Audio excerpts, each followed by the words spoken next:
This is the Ramana Maharshi Upadesa Saram satsang, a time to listen, reflect, and deeply inquire into the self.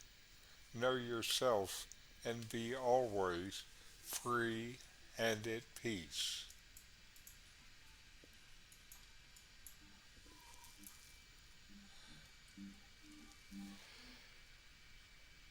Welcome. I'm Richard Clarke, hosting this satsang. I'm a seeker like you, sharing what we love. I've been blessed with years of deep teaching and practice that I bring to the satsang. This week, I'll complete the review of the Ramana Maharshi text, Upadesa Saram, the essence of instruction.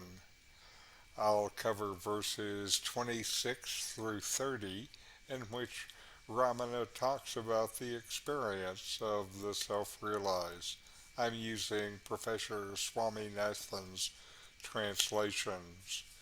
Now on to Ramana's words.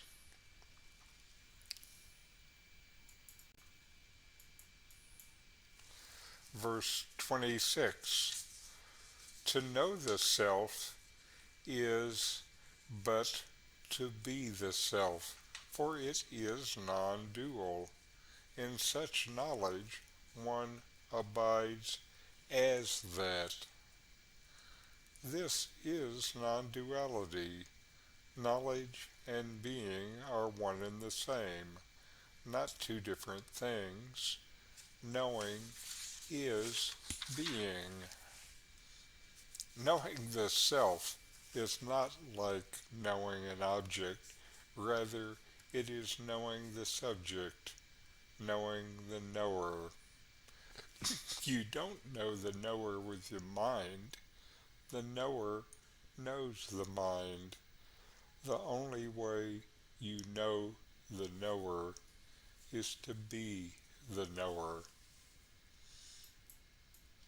The next verse, 27. It is true knowledge that transcends both knowledge and ignorance, for in pure knowledge is no object to be known. This true knowledge transcends knowledge and ignorance, since both of these are for the mind. True knowledge is experienced directly in the same way as you know that you exist. True knowledge is non-dual. This means that you no longer see anything as separate from the self. If nothing is separate, are there any separate objects to be known? Verse 28. Having known one's nature, one abides as being, with no beginning and no end, in unbroken consciousness and bliss. Did existence ever have a beginning? When you discover that you are existence, then do you have a beginning? What has no beginning will have no end. Beginning and ending are just two parts of the same duality. Non-dual reality just is as it is. It did not start at some time, nor will it end at another. It just is. Verse 29. Beyond bondage and release is steadfastness in service of the Lord. When you are past both bondage and release as non-dual reality, everything is one without even the idea of one. all that you see, all that you do is then in service of that one. What else is there? So serve willingly and joyfully. The last verse, verse 30, all ego gone, living as that alone is penance good for growth, sings Ramana, the self. Tapas, penance, is often called for in spiritual practice. Standing as the self, what is there to do? Nothing more needs to be done. All there is to do is to be. Stand as the self. Live as that alone. Ramana was asked what he did to serve the world. He answered, just show that I exist. Another time he said, your own self-realization is the greatest service you can render the world. By listening to these words today and reflecting and meditating on them, then we are taking our own steps to our own self-realization. Now we have some videos. First is from Swami Adyasakti, who's also talking about these same verses. I was working actually on, I think it was this episode or another episode of this series, editing the verses and files and so on. And I began to feel very strange. I got that feeling of, oh, something is dying, something is passing away. And so my elevation of heart rate and extreme alertness and so on, other symptoms of an impending awakening. It was really exciting. It was really interesting. So, of course, I did what any intrepid psychonaut would do. I laid down and went to sleep. That's what you do when things get really weird, okay? You lay down, relax, say, give it all up to God, and just go with it. And I fell asleep. And when I woke up, my mind was silent. Absolutely silent. I had to make an effort to make thoughts come. It took a couple of days to get used to it. But it's very nice. Before, I had to make an effort to silence the mind. Now it happens naturally. So this is the result. And that silence will only get deeper and deeper. This path never ends. It's not like, you have this experience one day and then that's it. The full enlightenment. Well, full enlightenment comes a step at a time. Some people are farther along the path than others. That's the only difference. But anybody, even the most foolish person, can remember, I am consciousness. I am awareness. I am the substrate of being. So, the next verse.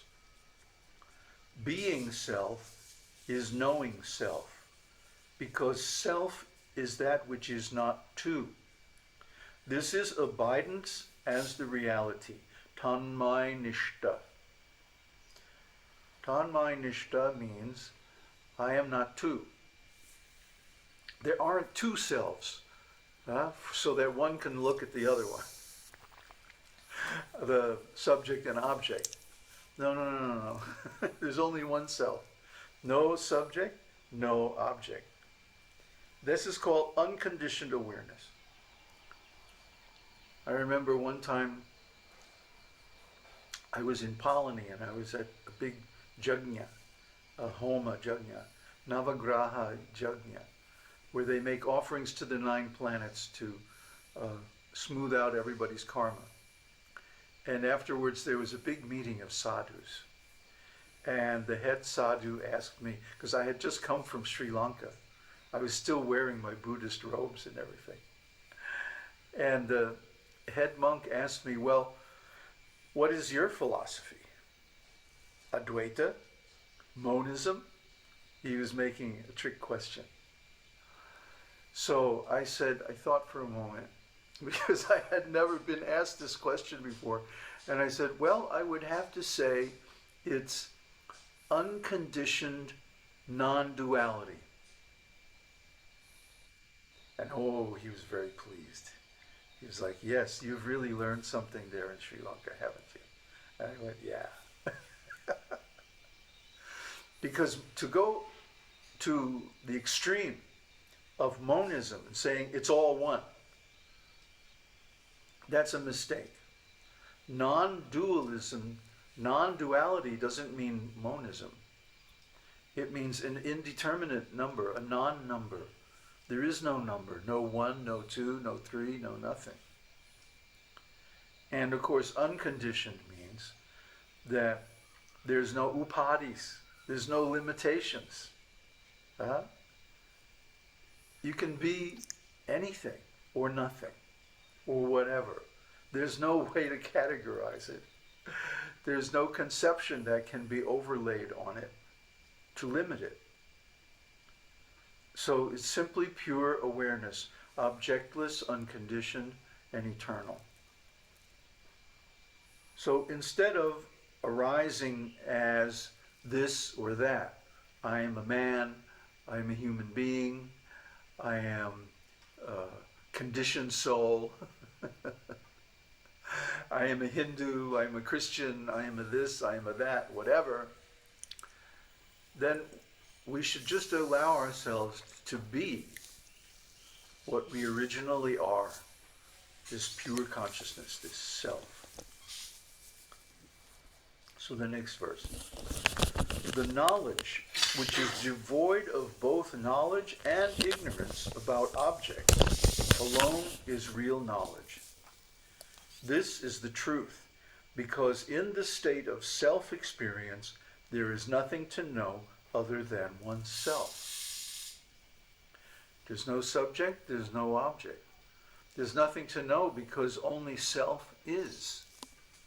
Only self really exists. Only consciousness really is. Everything else is just a covering on that consciousness, an upadi, a conditioning.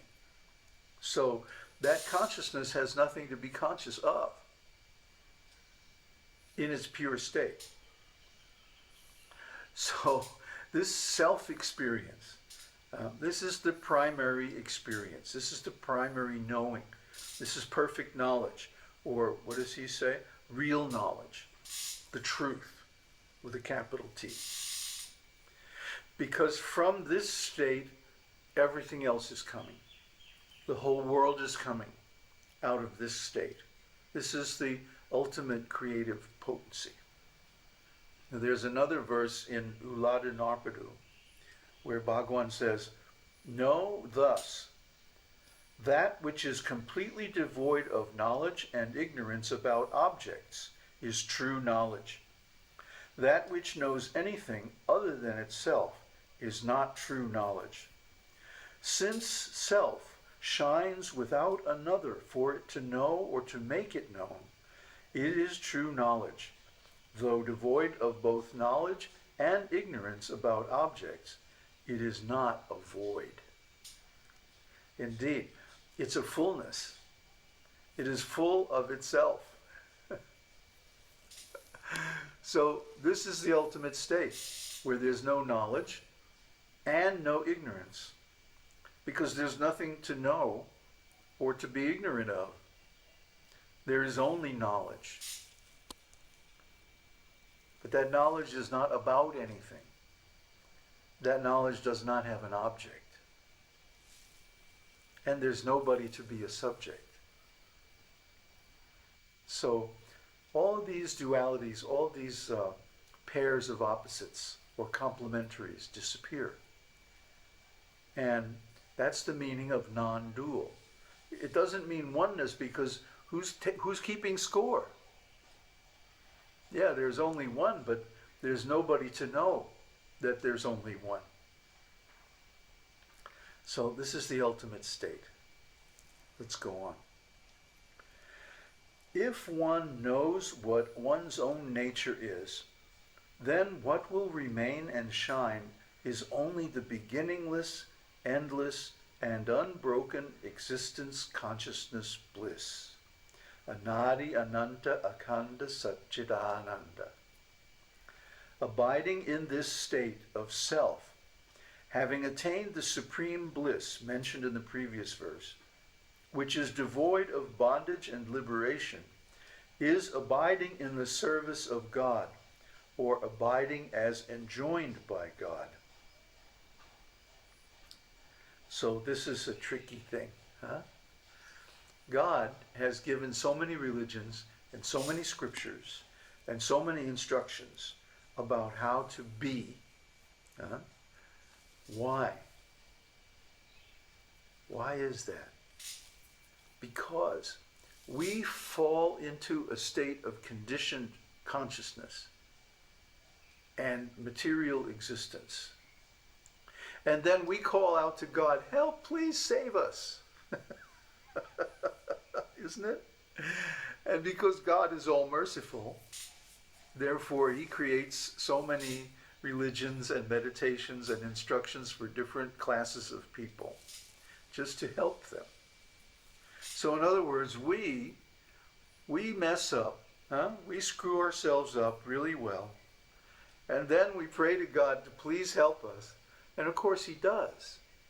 But what's happening is, we are engaging God in our service. We are demanding, huh? Like a baby, like a foolish child, demands from his mother, give me food, give me this, give me that. And the superior becomes the servant of the inferior, isn't it? So is this right? How could it be right? So real devotion to God means, instead of engaging God in our service by demanding this and that, up to and including liberation,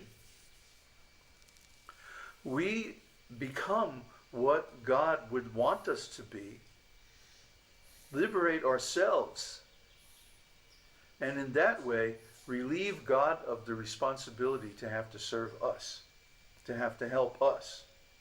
This is real service to God. This is Bhagwan's wonderful conclusion in this book.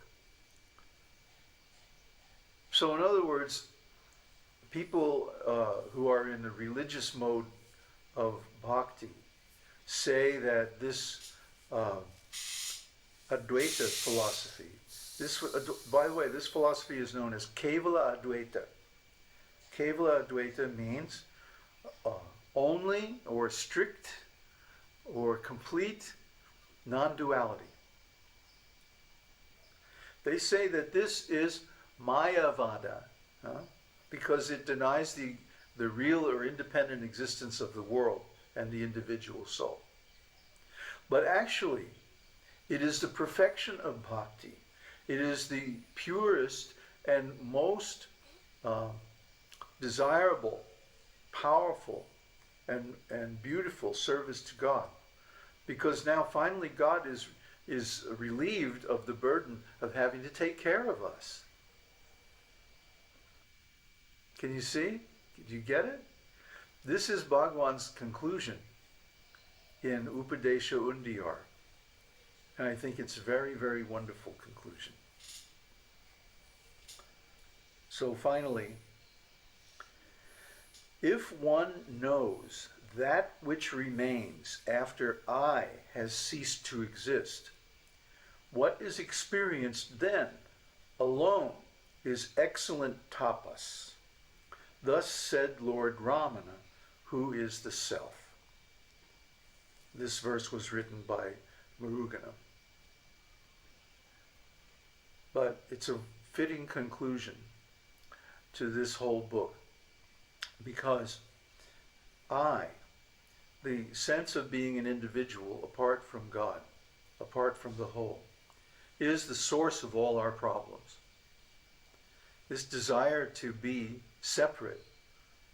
Actually, we become competitors with God. So I can create this whole world and I can enjoy it. It's mine.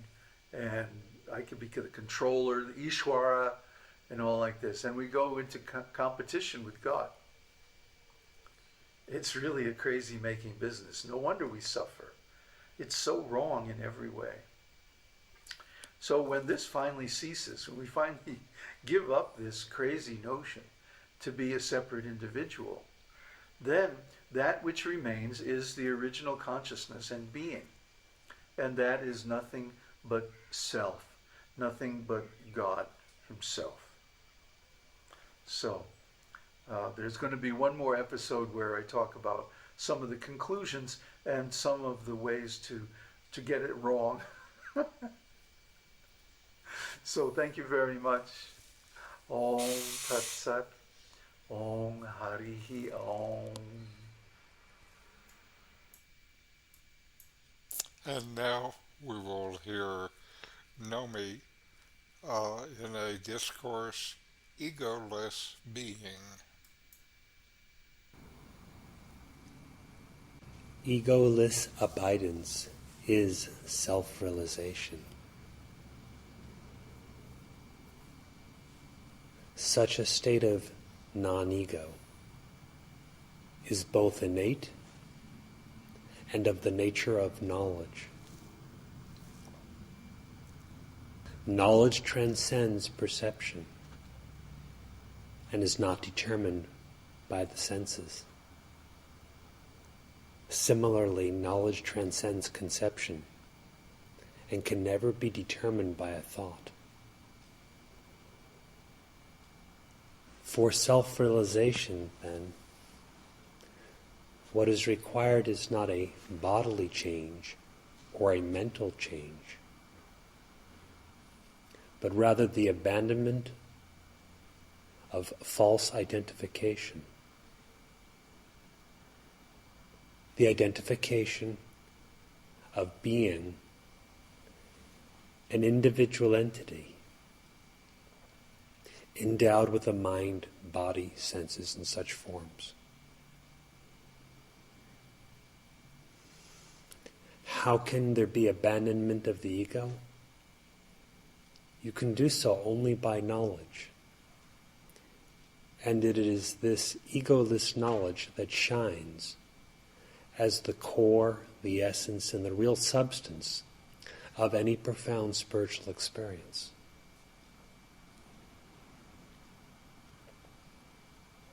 The very idea that you exist as a separate, individualized entity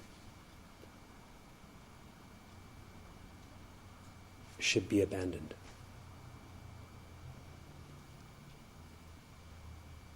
Ignorance is abandoned when we know it is ignorance. The ego is abandoned when we know that it is but a false assumption and has no substance and no truth to it whatsoever.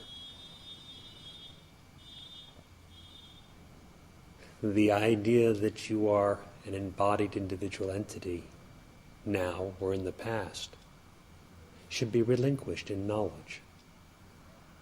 Knowledge is itself the relinquishment. There is no other separate practice of relinquishing.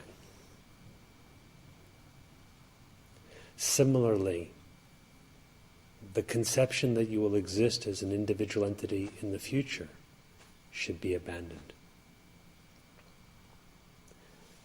If there is present the idea, I am now an individual being striving for self-realization, and after I am realized, if the assumption is, I will still be an individual being, thinking and doing and all these kinds of things.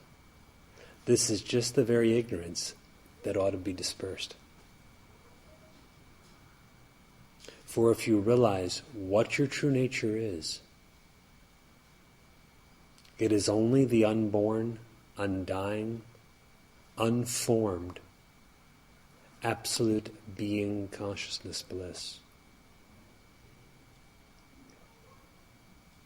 In that, for that, there is no individuality, no embodiment, no life or death, no attributes, no activity or doing of anything at any time. It is vast peace and serene happiness. For that absolute being consciousness bliss, the real self, all is perfection always. For the individual, something's not quite right, always.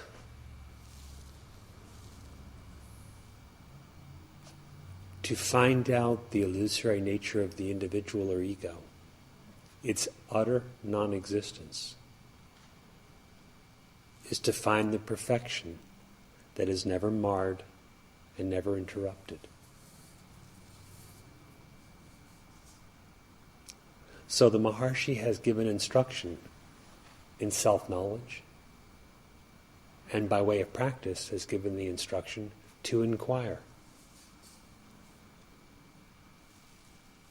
The inquiry is of the very same substance, knowledge, as the realization.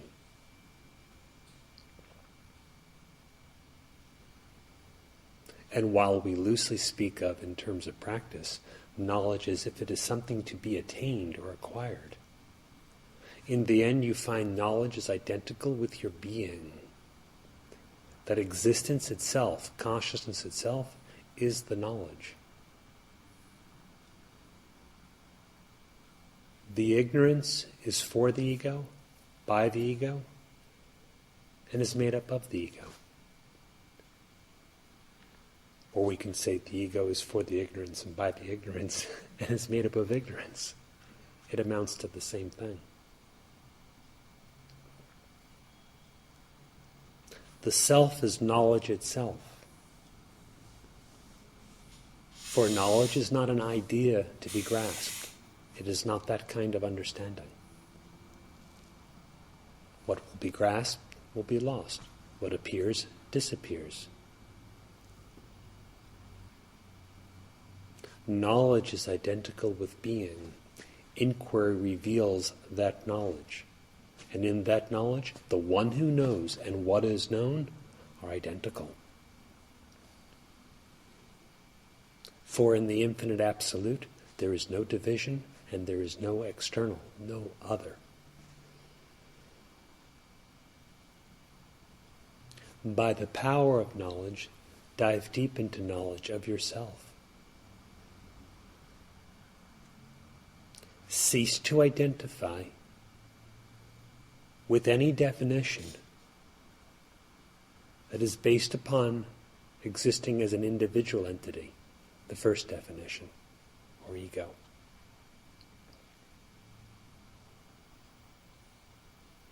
There is nothing perceived or conceived that you are or that pertains to you. There is nothing imagined that pertains to you or constrains you. You are only Brahman and not anything else.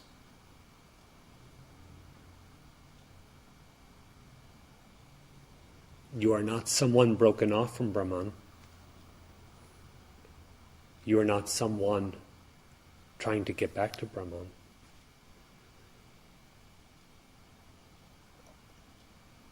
You will not be someone who will own a piece of Brahman.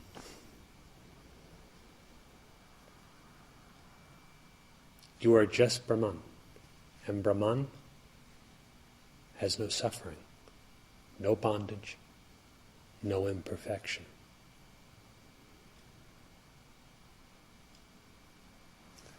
Therefore, strive by means of knowledge to remain as you truly are.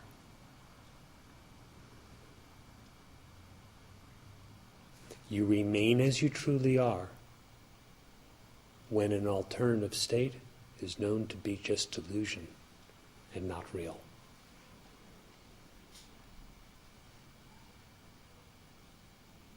This principle holds true for the transcendence of any single tendency or attachment or misidentification, and also to the whole realization of truth.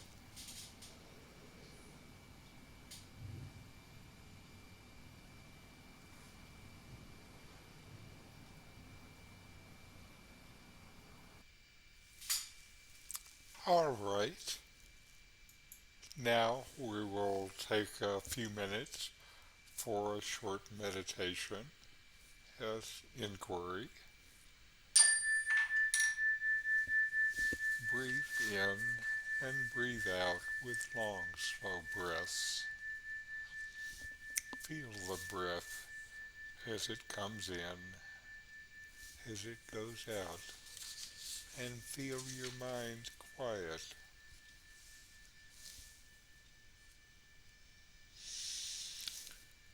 Notice that you exist.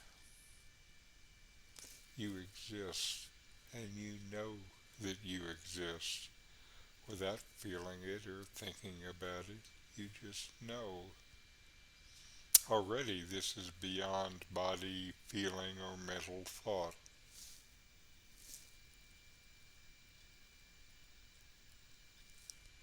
Now we're going to inquire, investigate within yourself. What do you know for certain? What is always present?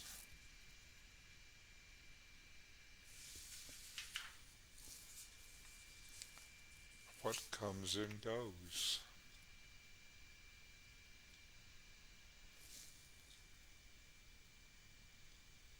What does not?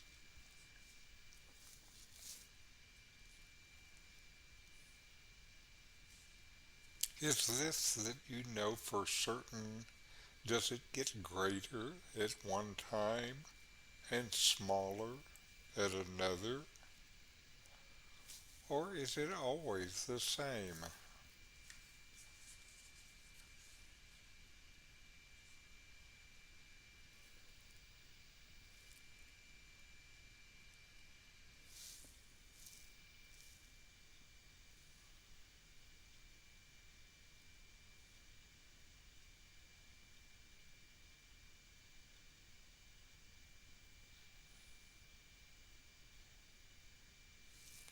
This that you know for certain, is it an object?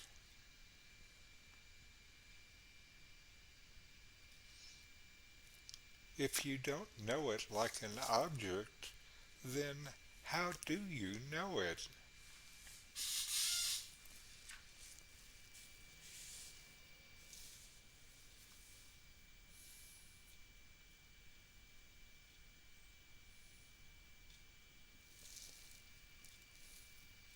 And now inquire, who am I?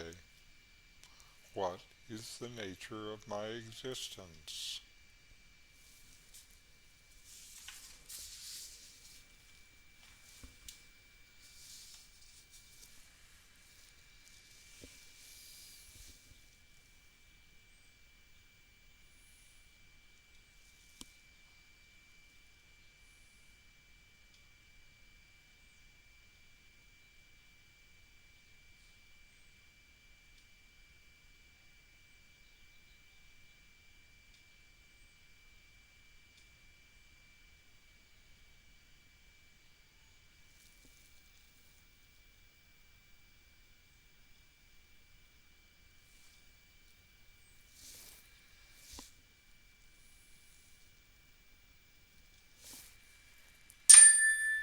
All right, let's close with a chant. Om.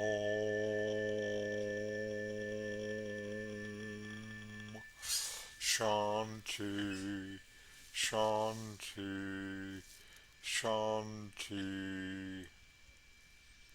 Om. Peace, peace, peace.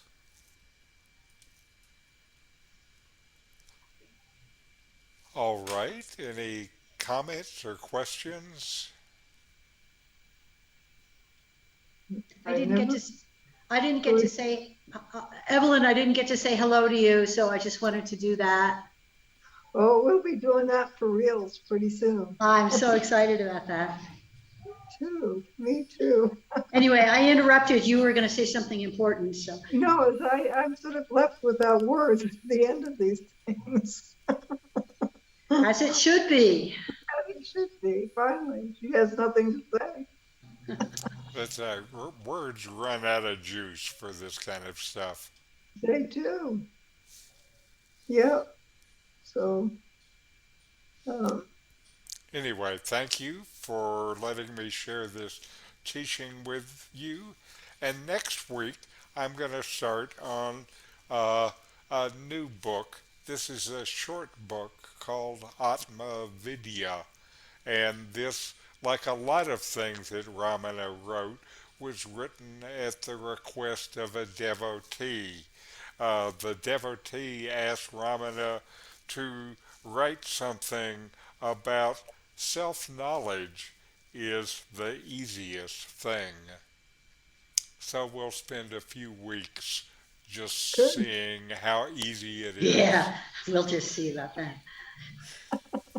Anyway, Evelyn, you have our phone number, right? For Yeah. when you get here? yes. Okay, very good. And I sent you mine, I think, my Okay. Mexican number.